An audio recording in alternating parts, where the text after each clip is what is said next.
真漂亮，真的很漂亮。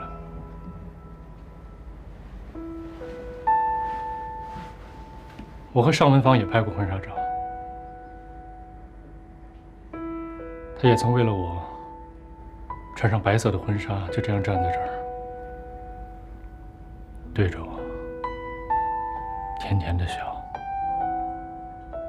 那一刻，我觉得，或许是我生命中最幸福、最美妙的时刻。因为在遇到他之前，我生活的色彩是单一的。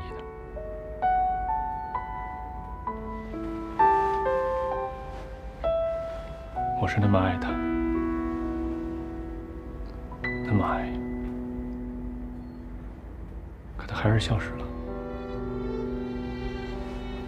就在他即将成为我新娘的前一个晚上，他消失了。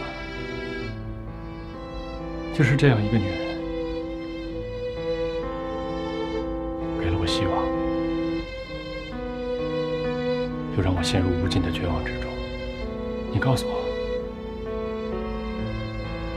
我会不会很恨他？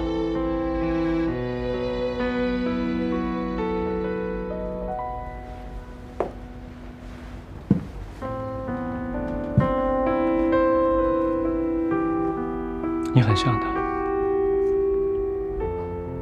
你的眼神、表情、气息，还有你身上的味道，和他简直一模一样。在无数个夜里，我都梦到过这样的情景：你背对着我站着，任凭我再大声地叫你的名字，你都不转过来。从来没看清你的脸，但今天，你别这样。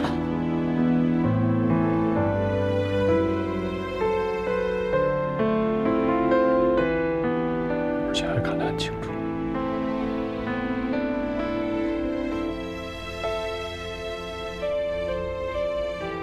文芳。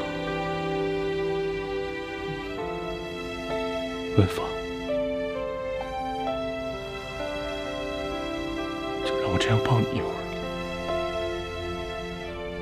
就一会儿，因为过了今天，我就再也没有机会了。我只想告诉你，如果不是因为我的心里还有你，我早就放弃了。我一直在等你，等了8年。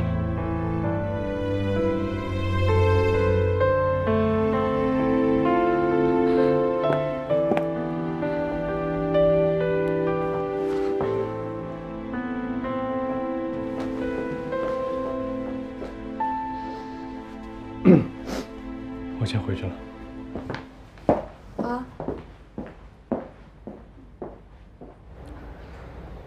不是怎么回事啊？怎么连吭都不吭一声，这俩人就跑了呢？我刚看见他。你看见什么了？你有些话我现在说不太合适，显得我特有目的，但我不说吧，又觉得对你不好。这都什么时候了，有什么不能说的呀？我看他俩抱一块了。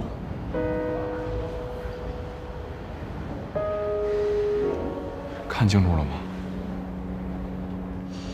依然看着我，就把邵宇推开，自己跑了。邵宇找了个借口，也跑了。行，看来他们俩是按耐不住了。你这反应不对吧？你一点都不惊讶、不愤怒、不悲伤。现在按情节走，你不是应该一拳捶在墙上，然后一把鼻涕一把眼泪抱着我哭吗？是，我也奇怪了，我怎么会有这反应呢？可能是我早就有心理准备吧。这一切都在你意想之中。先生您好，您现在可以拍摄了。不好意思啊，那个我们今天不拍了。哦，好的，没关系。跟你商量个事儿呗。怎么了？你看这个预约金也交了一半了，不拍也退不回来，多浪费，还拍吧。跟谁拍啊？他都走了。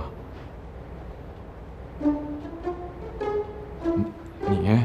啊，你别多想，咱们不是拍结婚照，咱们拍的是闺蜜照。我从小就想当新娘拍婚纱照，一直没实现，就当满足满足我。咱们可以拍摄风格轻松活泼一些，而且我保证，绝对不将照片恶意散播，然后你未来老婆也绝对不会看到。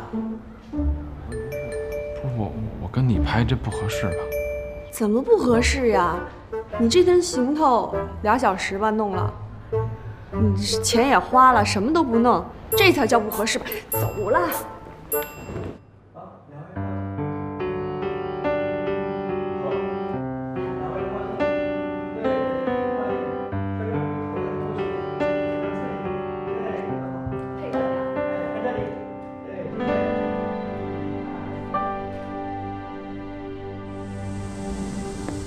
跟我来，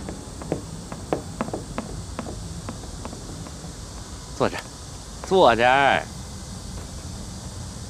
哎，那个夏阳没在啊？怎么了？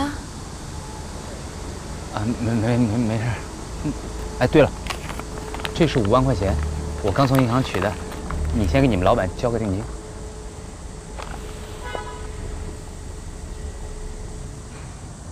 这是你存下的钱，我不能拿。这不是我存的，我的折子在我妈那儿呢，我拿不出来，要不我早拿来了。这是我赚的，你放心吧。你哪里一下子赚了这么多？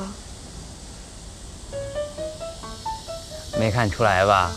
我自己我也纳闷了，我怎么没早发现我有这才能呢？这么多年我早发现我有这本事，我早发了。到底是怎么来的？你怕什么呀？我又不是我抢的，我能直接给你吗？我炒黄金赚的。这事不能碰啊！你去快把它退了，我不能要。我现在这是赚钱了，我又没赔钱，你怕什么呀？再说了，这是合法的，这叫理财，你知道吗？哎，我发现你们怎么一个个都像我沾了毒品似的呢？风险。好，我知道你说的对，是有风险，但那不得看谁做吗？对不对？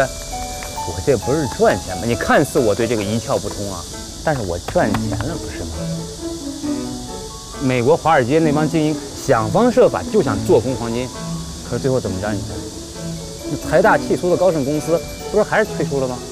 所以说，他们根本就不了解中国市场。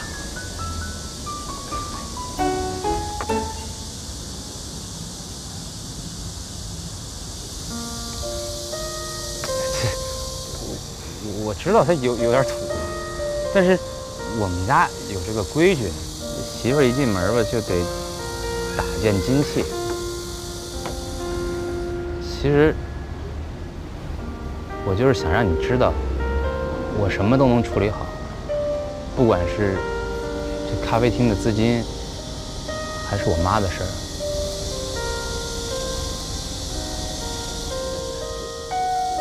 其实我明白我妈的心思啊，你别看她那天那样，她是典型的刀子嘴豆腐心，她就是担心我。反正我就是想努力帮你把这咖啡厅盘下来，这样你生活上有了依靠，咱俩的事在我妈那儿不也好说点。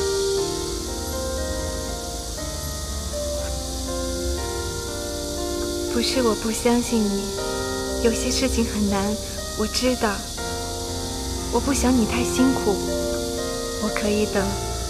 你知道我在乎什么，不在乎什么。我只想你好。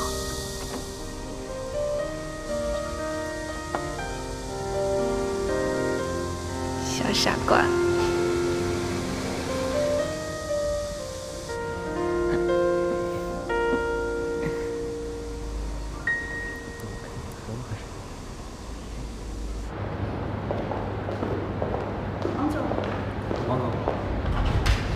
最近公司没什么问题吧？您放心，这2个月公司接到了3个大案子，这是谭总比较辛苦，一直陪着我们没日没夜的，就连设计图纸他都要亲自审查。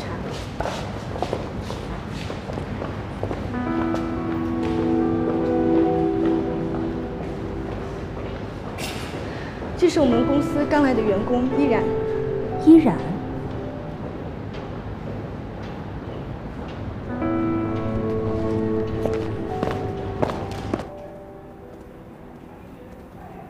哎，来了吗？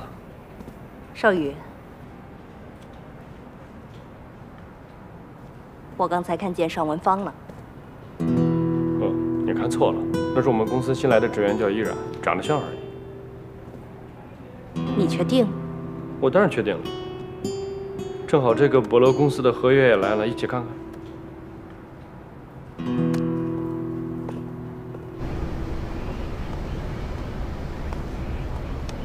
啊！等会儿，玩完。哎，什么东西？干嘛呀？玩你游戏去吧。不是，我等你半天了，我也不能傻站着呀。什么展？我刚才给你机会了，是你自己不看的。什么机会？你也没说一人只能看1次呀。我看看。我刚才可是第一时间就跑来给你看，可是某些人呢，他就偏偏不在意，浪费我的片刻。没有，我看见了。哎，我看了，我真看见了。不过呢，我就看见那个4字，那是不是写着“恭喜薛晶晶同学荣获这个足球宝贝400强啊”？有400人报名吗？你什么意思啊？就算我是400强，那也是你教的。是我教的。您这么好的图形，那肯定是我教的，这个我绝对不推卸责任啊。如果真那样也没事儿，咱慢慢来呗。就您这智商，那用不了多长时间，咱进那250强那都是轻轻松松的。再过个3年5载，咱就奔着那前100强去。唉，本姑娘晶晶心情好，不跟你计较，自己看。4强，那是，这都4强进决赛了。哎呦，薛老师，你可太厉害了啊！这都进4强了。我估计啊，就您这智商，那用不了多长时间，那就是省级的足球宝贝啊！说不定哪天咱就能去那天下足球主持节目去了。谁刚才说我是400强来着？我这不是跟你开玩笑吗？我承认我自己笨，这次啊还真得靠你了，要不然我也不会有这么好的成绩。谦虚，你看你多谦虚。走，上车。干嘛去啊？吃饭呀，好好庆祝一下，我请你。不用啊。为什么不用啊？咱这么好的喜事儿，为什么就不能庆祝一下啊？我这还没拿第1呢。再说了，要请那也得是我请，要不今天就小食堂吧，先当是一个小小的谢师宴。等我领了奖金以后，我请你吃大餐。你看，你干嘛呀？我就图你这2顿饭啊！你这比赛还没结束呢，就没出师，知道吧？师傅帮你练级，那肯定就得帮你伙食。别再跟我掰扯了，再掰扯我那些独门秘籍可就再也不告诉你了。快点吧，啊！快走吧。走嘞，咱们去东门吃小龙虾去，怎么样？坐好啊！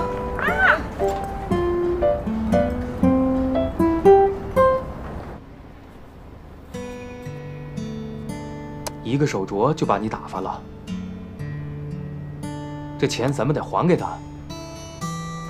要盘店的话，这钱不够；不盘的话，咱留着这钱也没用啊。现在说这些都是多余的，现在最关键的是，他们家里边是怎么想的。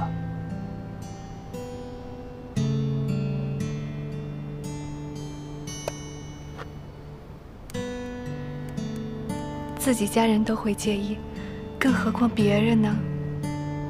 姐，咱不说这些行不行啊？我现在就想让你过得平平安安的，让你过得幸福。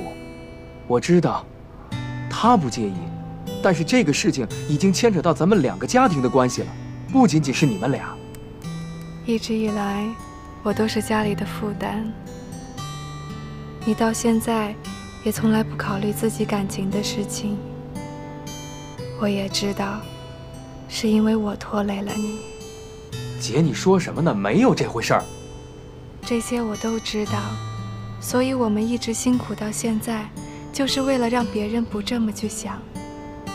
我仔细想过，你也需要这个点。你是个男人，娶媳妇儿不能什么都没有。你说什么呢，姐？我还小呢，你管我干嘛呀？他讲的有道理，他妈妈担心的也有道理，我们不能不考虑。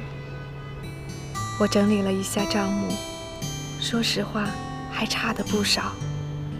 我不想他这么辛苦，不想他做危险的事情。可我看到他努力的样子，我总不忍心破坏他心中的那份可能。妈，你不要再问了，我再说一遍，她不是尚文芳，她是依然，是林天乐的女朋友。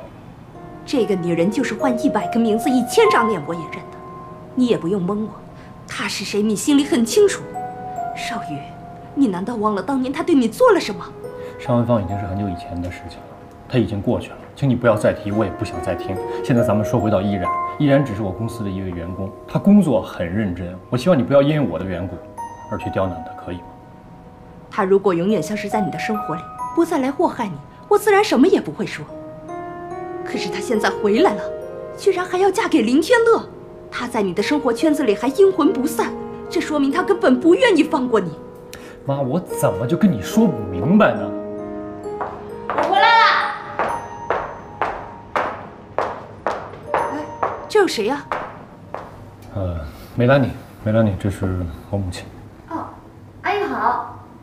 那你们先聊，我先回家了。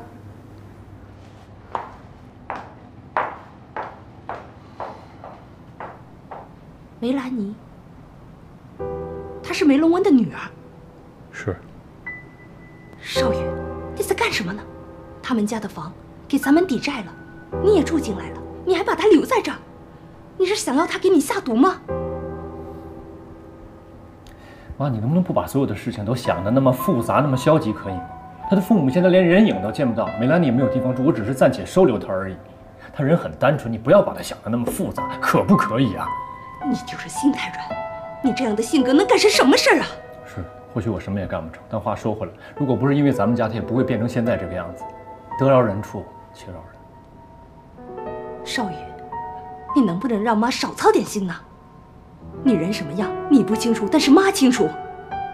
你呀，还是太单纯了。到了咱们家现在这个条件，多少人想钻进来图点好，咱们做事千万要小心，不然一定会被算计的。好，我会小心，你放心吧，妈。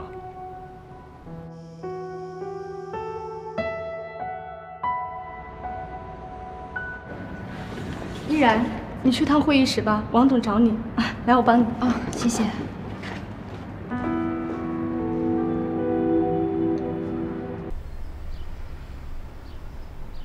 妈，先喝碗汤。啊。少宇啊，从来没见你下过厨房，没想到你做的菜还挺香的。我长这么大都没给你做过一顿饭，今天做了几个菜，也许味道一般，但这是我的心意，我希望妈开心。妈当然开心了。以后你还要多给我做几次啊！你做的可比外面任何山珍海味啊都好吃得多。只要你爱吃，以后只要有机会，我一定给你做。哦，对了，妈，刚才我还订了很多新的虫草，就在后面的柜子里面给你放着，记得按时吃。还有公司上的事儿，以后让下边人去做就好了，让他们帮你分担一点，一个人干太累了。哟，少宇，你这几天是怎么了？怎么替妈想了这么多？没有，心疼你，心疼。从小到大，你为了培养我，花了多少精力，花了多少心思，我都知道。那之前因为依然的事儿呢，我对你态度不好，是我不懂事儿，你要原谅我吗？傻孩子，哪有当妈的跟自己孩子记仇的呀？妈不怪你，能有你这么个懂事的儿子，妈已经很知足了。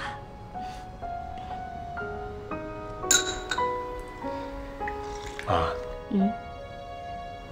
我有件事儿想问你，但不知道行不行。什么事儿？其实从8年前开始呢，你就一直反对我跟依然在一起，甚至不惜逼走的。到现在我都不知道是因为什么，到底是什么原因让你这样做？在今天这种情况下，你能告诉我吗？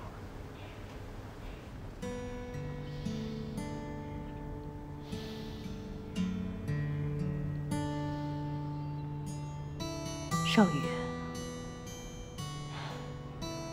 妈之所以反对你和依然在一起，因为当年他爸是咱们家生意的竞争对手。我跟他爸爸在商场上有很多的明争暗斗，这些你们都不知道。后来，我联合了几家公司，用了很极端的手段，把他们家的生意彻底给击垮了。所以我一直担心，依然是故意接近你，是替他们家来复仇的。妈不得不替你防着点儿。少宇，妈知道当你那么做，可能伤害了你的感情。但是，生意场上本来就是你争我夺，不能有半点怜悯，否则被击垮的可能就是我们。你要明白妈的一片苦心。明白，现在明白了，都明白了。事情过去就让它过去了，再去追究谁对谁错，没什么太大的意义。只是这样看来，依然其实也是一个受害者，他没有错，对吗？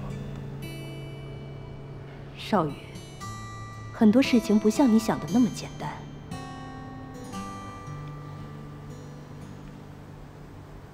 其实有件事儿，我应该这回回来就告诉你，但是我没说。你还记得依恋吗？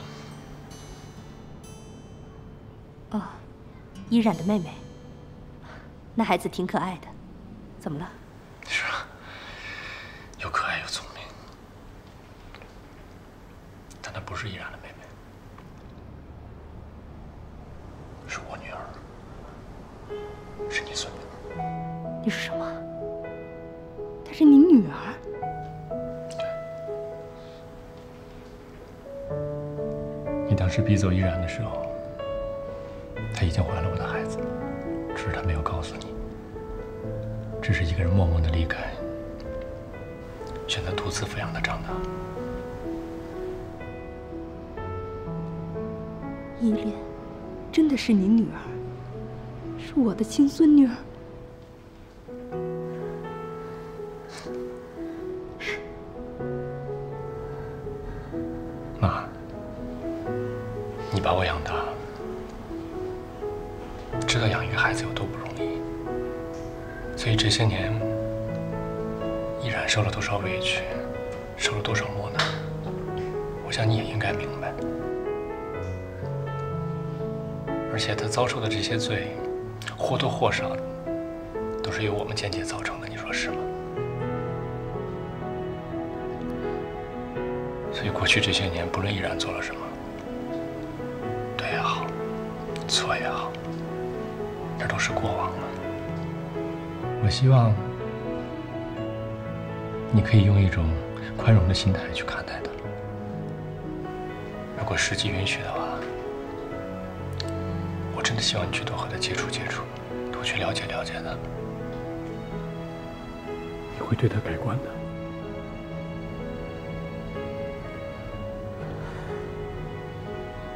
妈，依然生下这个孩子，并把他养大，你觉得他心里还有恨吗？所以，请你相信我，相信这个你儿子曾经很用心爱过的女人，好吗？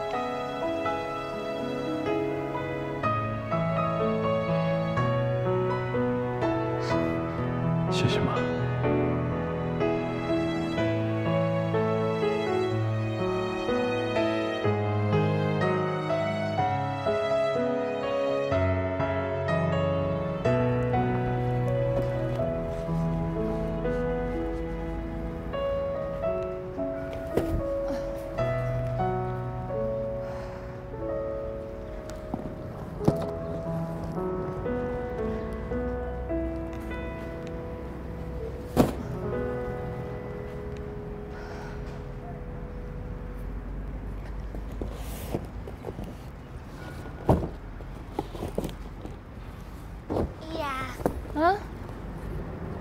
你帮我看看，我是不是全做对了？我看看啊，100分。继续把后面的也做了啊。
依然，以前是我做的不对，3番5次的拆散你和少宇。昨天少宇已经把一切都告诉我了。他都告诉你了？我也是个女人，也是带孩子过来的。我知道。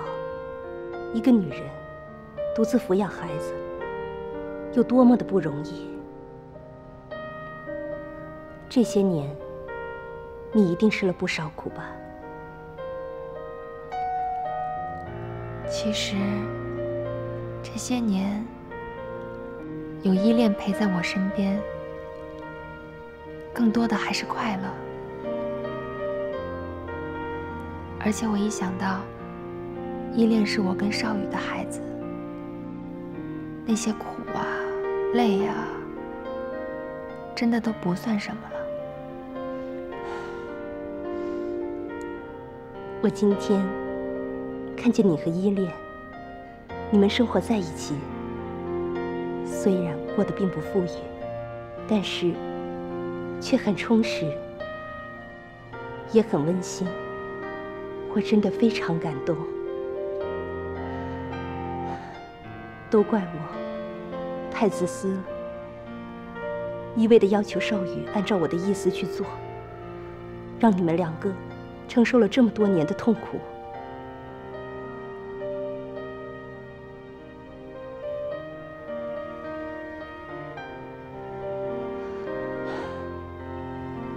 依然，我希望你能回到少宇的身边，你们两个应该重新在一起。阿姨，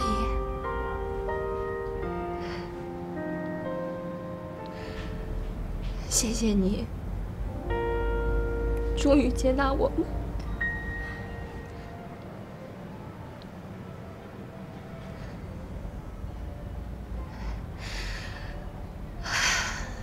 但是现在少宇已经喜欢上别的女人了，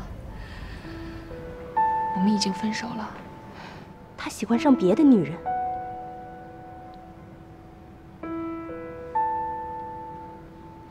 他绝对不可能。我亲眼看见的，他跟李密在一起了。他不可能和李密在一起。如果真有这事儿，我早该知道。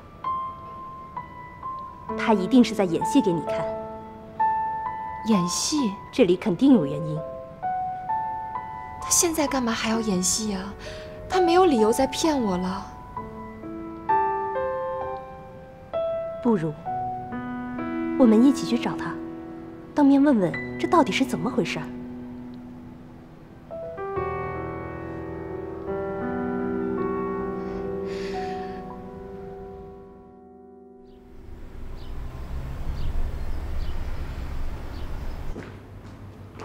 少宇，少宇，我把依然带来了，你应该再跟他好好谈谈。少宇，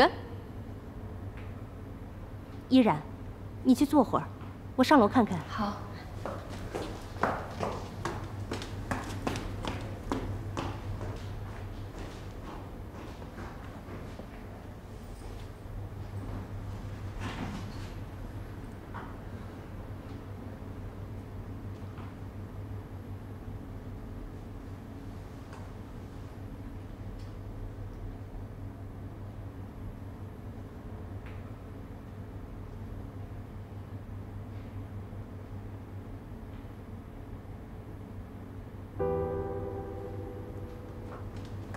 依然，少宇不见了，他把行李都搬走了。阿姨，这有一封信，会不会是少宇留的？信？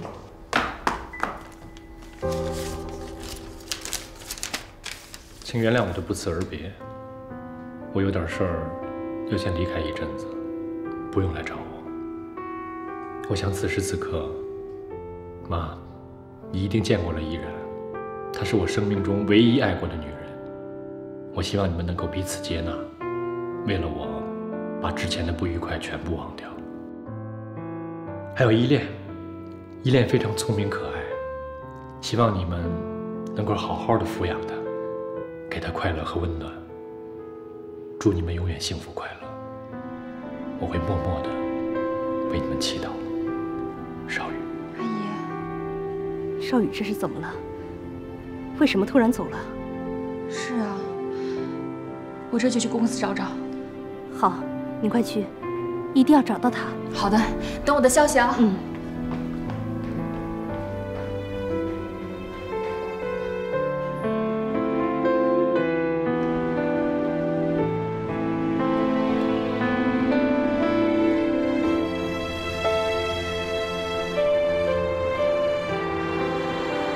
没电了，少宇失踪了。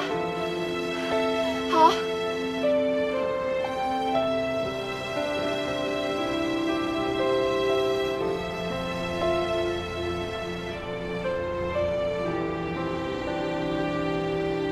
依然，什么情况？少宇怎么了？他留下一封信就走了，我跟他妈妈都不知道他去哪儿了。一封信，信上都写什么了？他说他有事要离开一阵子，让我们都不要去找他。但是我感觉他可能永远都不会回来了。这样，找那谁，那个李密，走。我已经找过了，她根本就不是谭少宇的女朋友。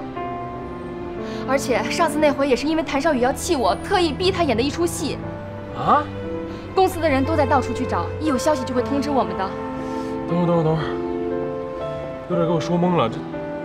这样吧，咱们呀分头找，先去谭小雨经常会去的地方找，好吧？好，分头找，电话联络。好。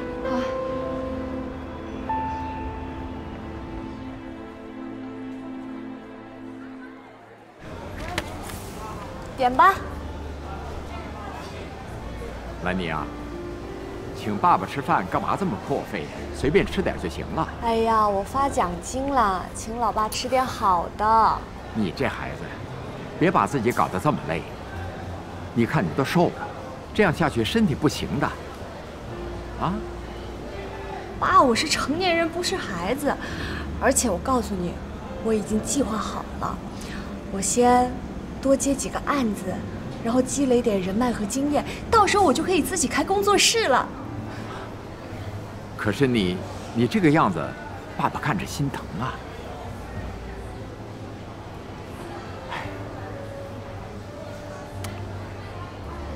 你和天乐的事情怎么样了？难道就真的这么分开了？爸，今天挺高兴的，咱们能不说这个吗？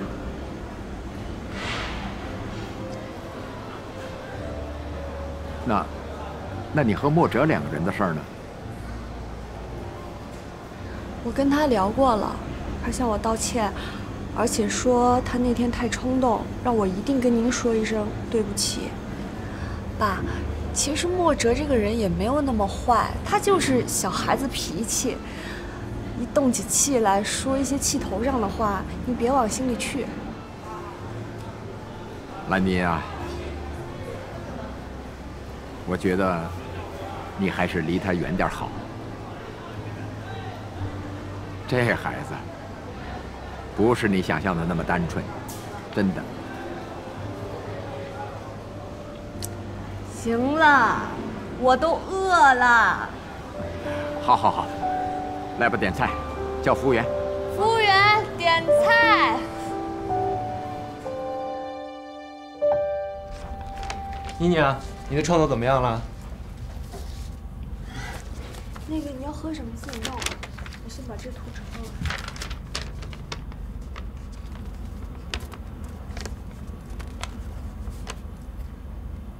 我先把这图画完，你要喝什么自己弄啊。哎。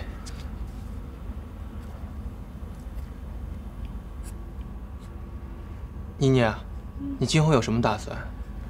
我打算就是赶紧好好工作，把债给还清楚。我说的是感情方面，你是怎么考虑的？先不说这个了，还感不感情的，就先这么过吧。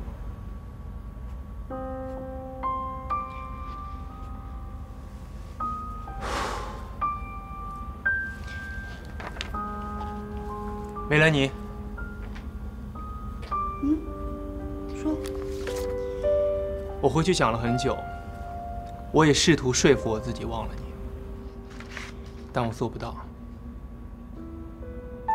妮妮，我爱你，你让我来照顾你好吗？莫哲，你别这样，你弄得我真的是……莫哲，你这是在干什么呀？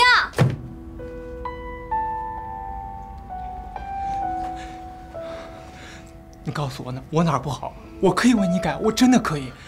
你哪儿都做得很好，莫哲。可是我只是把你当成哥哥。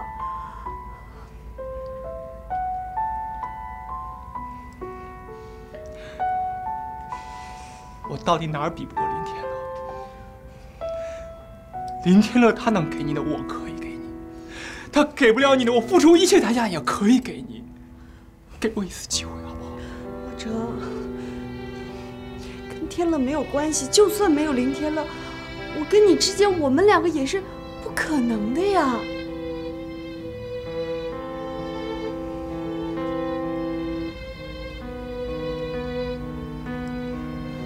你就真的对我无动于衷？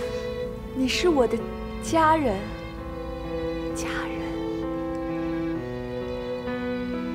家人。对。我再问你最后一次，嫁给我吧。我跟你结婚，这不可能。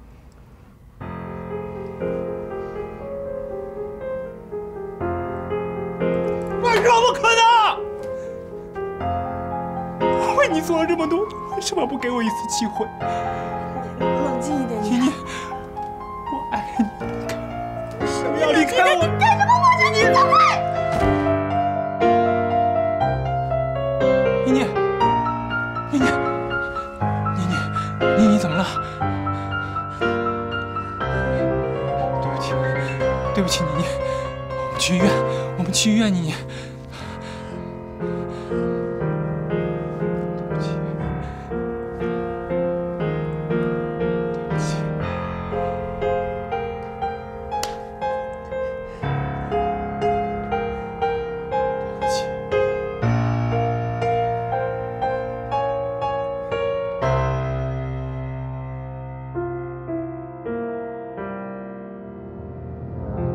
停车！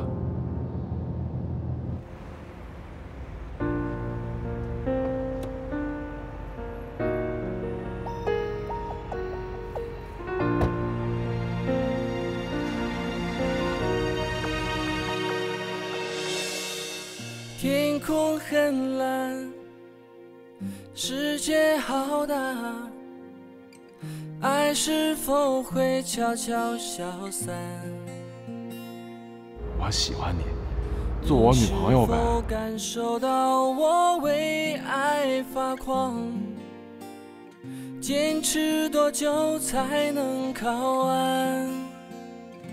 李天乐，保持沉默。你知道我为你流过多少眼泪，伤过多少次心吗？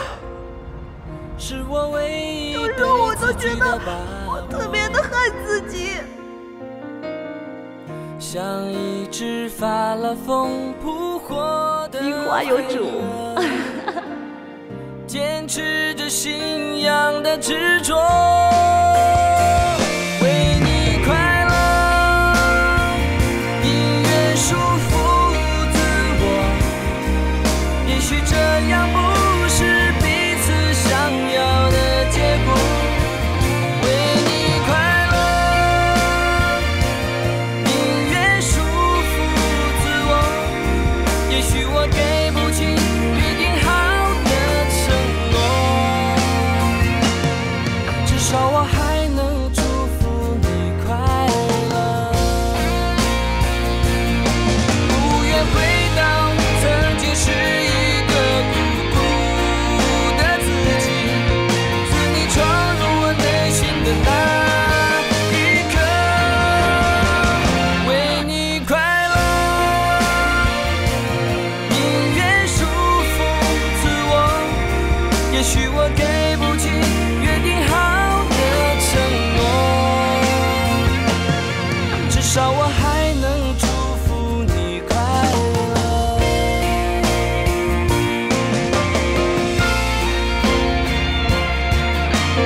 这么巧？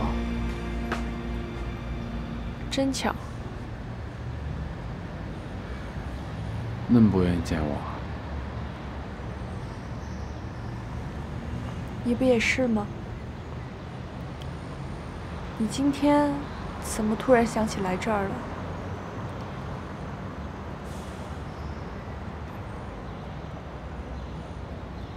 最近还好吗？挺好。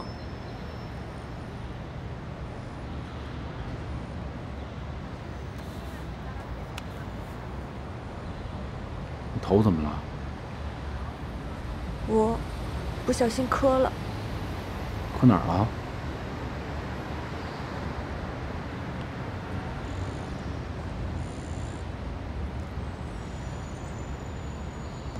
莫哲干的。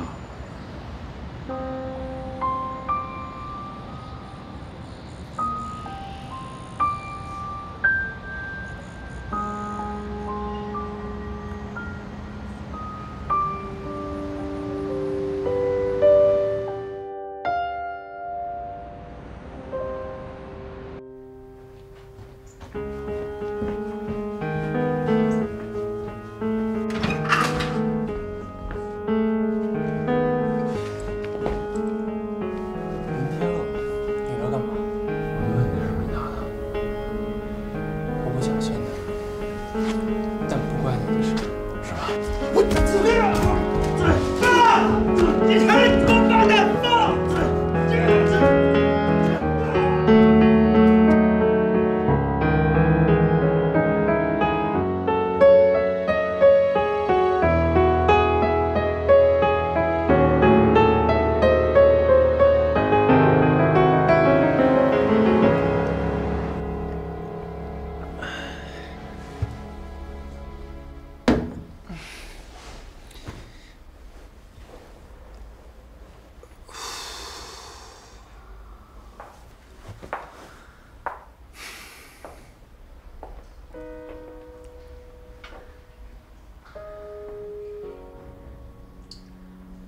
好点了吗？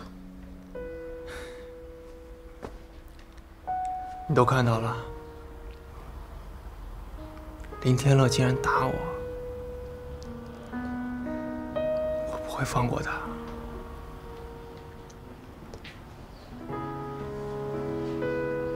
对不起。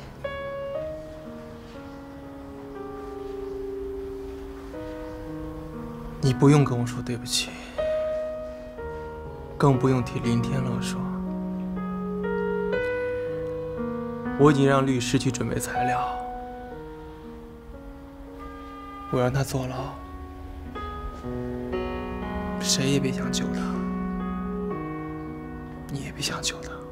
莫哲，你够了，别说了！我要让他坐牢。你在考虑？我让他坐牢！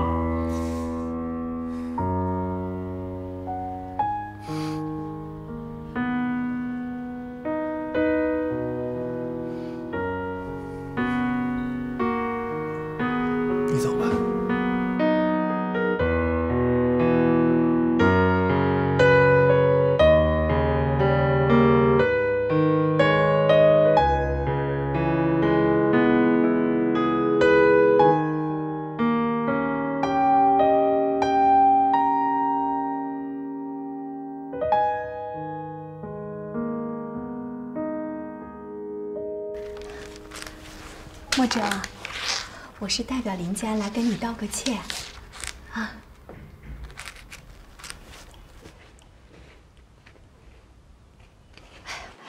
我知道这件事你挺生气的，天乐这件事做的不对，我批评他了，他也知道错了，所以我今天特意替他跟你道个歉来了。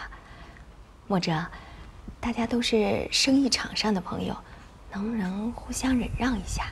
把这个事儿就大事化小了，你呢？你开一笔数目，我们给你一笔赔偿金，就让这件事情过去了，行吗？让这件事过去的唯一方法，就是让林天乐去坐牢。哎呀，莫哲，你可不行，不能这么做。天乐不能坐牢，林家的企业还等着他呢。 他如果坐牢了，公司就没人管了。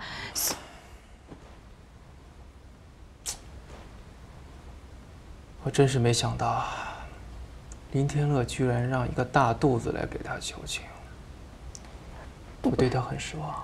不是他不知道这个事情是我自己要来的。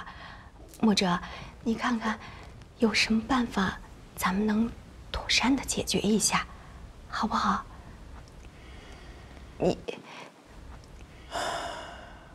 我累了，你们走吧。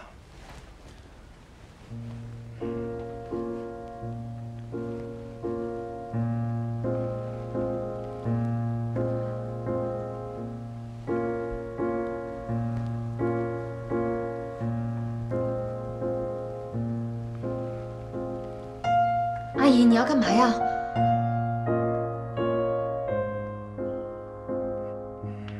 莫哲，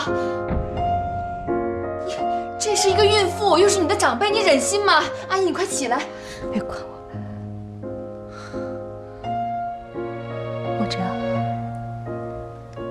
我求你了，你放过林天乐吧。天乐真的不能坐牢，我们林家上下700号人都在等着他呢。 天乐有什么做的不对的，我替林家大小跟你道个歉。如果你还不满意，我就一直在这跪着，直到你满意为止。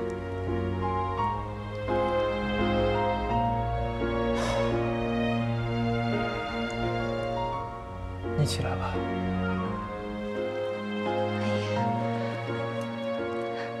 快起来呀！我必须告诉你，我一定让林天乐坐牢，这是我跟他的事儿。阿姨，快起来吧，地上凉，您快起来吧。阿姨，墨者这边死也不松口，一定要让你负刑事责任。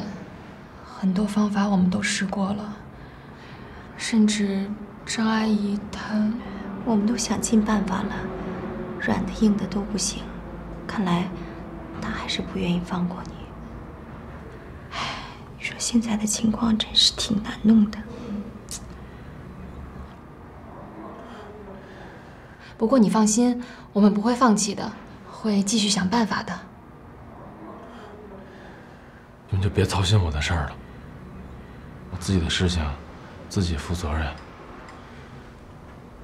照顾好自己，帮我照顾好爸爸跟奶奶。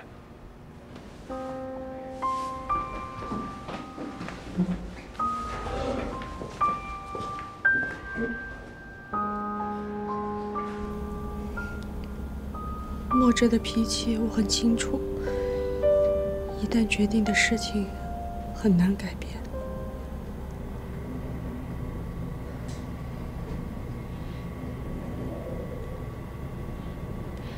兰妮，我知道这个挺难的，但我还是希望你好好的想想办法去劝劝墨者，因为他现在最听你的话了。天乐不能坐牢，你说林家的情况你也知道，这上上下下的都离不开天乐。哎，抛开这些不说，咱们想想天乐，你说他这么年轻，一旦要是进了牢里，他这一辈子就完了。所以咱们真的是想办法要把天乐给救出来，你再好好去劝劝墨者去。我会尽力去试试的。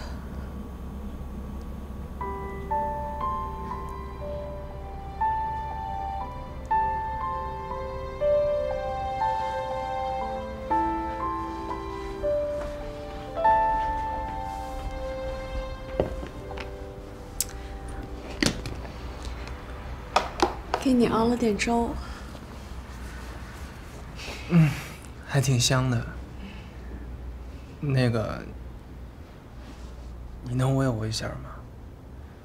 我这不太方便，实在。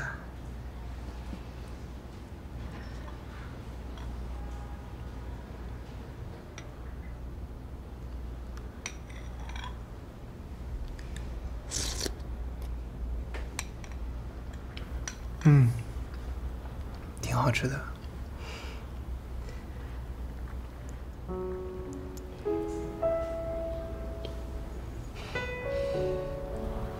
墨者，妮妮，你别说了，我知道你要说什么。我只是想问你，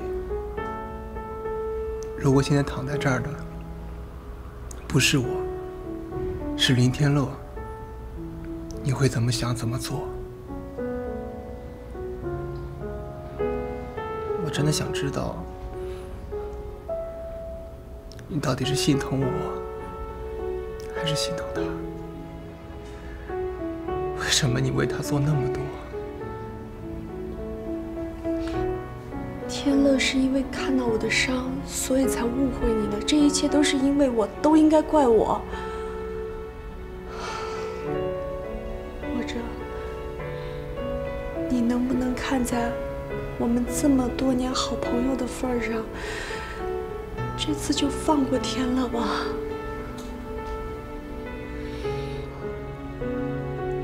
如果林天乐是个男人，他就应该承担责任。别再劝我了，只会让我更愤怒。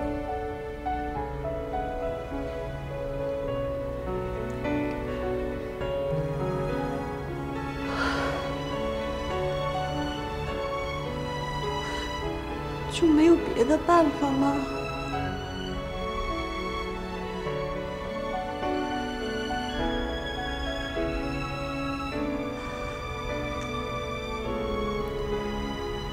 除非你嫁给我。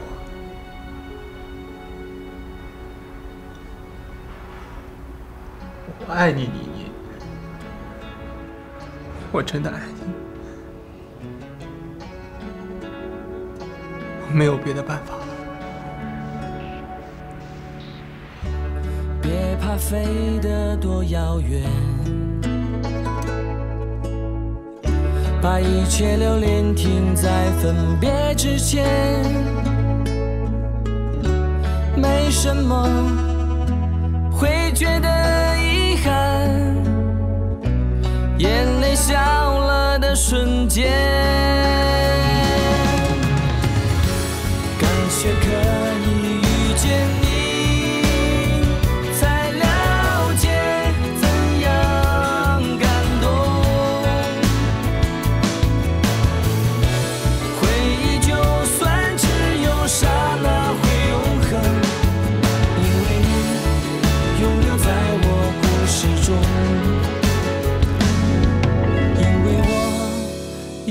爱你到最终。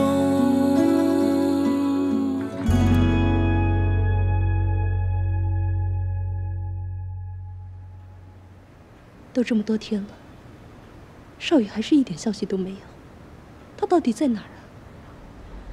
阿姨，您先别太着急，我先给您做点吃的，您好歹先吃点。我没有胃口。我去开门，快去看看是不是少宇回来了。阿姨，董事长，张律师，你怎么来了？坐吧。啊，我听说谭总失踪了。是啊，一点消息都没有，我们都已经找了好几天了。我考虑了几天，觉得这件事还是应该跟您说，是有关于谭总的。少宇跟您有联系？没有。不过，他离开公司之前委托我做了一件事情。这是前些天他要我帮他立的遗嘱。遗嘱？他为什么要立遗嘱啊？他说他患了脑癌，可能时日不多了。脑癌？哎，阿姨，你没事吗？您怎么回事啊？少宇怎么会得了脑癌？他是故意隐瞒大家的。他告诉我，不要跟任何人讲起这件事情。我想，也许是他想要自己一个人承担这种事情，不想为大家替他担心。阿姨，这份遗嘱主要是说，他想要把他的遗产都留给他最心爱的人，依然小姐。除了这份遗嘱，他还让我给他的女儿买了一份终身的保险。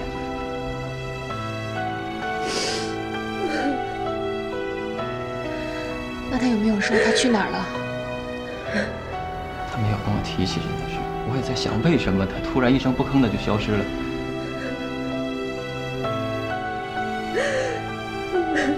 阿姨，你要坚强点儿。少宇，董事长，你也别太难过了，公司上下都在帮忙找他谭总呢。